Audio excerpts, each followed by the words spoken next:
আলাইকুম রহমতুল্লাহ বারাকাতু। প্রিয় ফেসবুক বন্ধুরা, চলে আসলাম বৈকালীন সময়ে গাজীপুর জেলার ঐতিহ্যবাহী ভবানীপুর।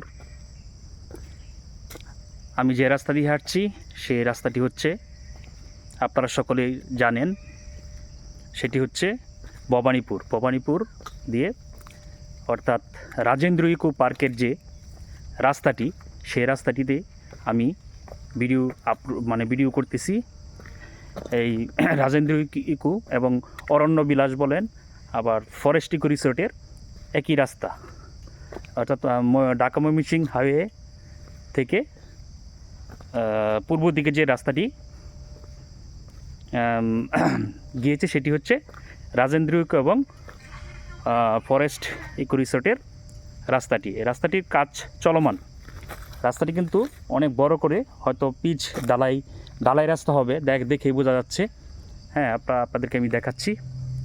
অত্যন্ত সুন্দর একটি রাস্তা হবে। এখানে বিভিন্ন ধরনের দেশের মানুষ এবং বাহিরের সকল ধরনের পর্যটকরা এখানে আসবে। হ্যাঁ, এখানে বিভিন্ন ধরনের সেলিব্রেশন, পিকনিক বলেন, সামাজিক, সাংস্কৃতিক, রাজনৈতিক সকল ধরনের সভা, সেমিনার, সকল কিছু কিন্তু এই রাজেন্দ্র ইকো এবং ফরেস্ট ইকোতে চলমান আছে।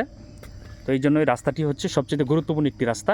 এই জন্য এই রাস্তাটি কিন্তু প্রসারিত করছে। তো আজকের যারা আমার এই ভিডিওটি আপনারা যারা দেখছেন, সকলকেই আমি আবার ধন্যবাদ জানাচ্ছি আমার পাশে থাকার জন্য। সবসময় সকলেই লাইক, কমেন্টস এবং শেয়ার করে আমার পাশে থাকবেন। ধন্যবাদ সকলকে।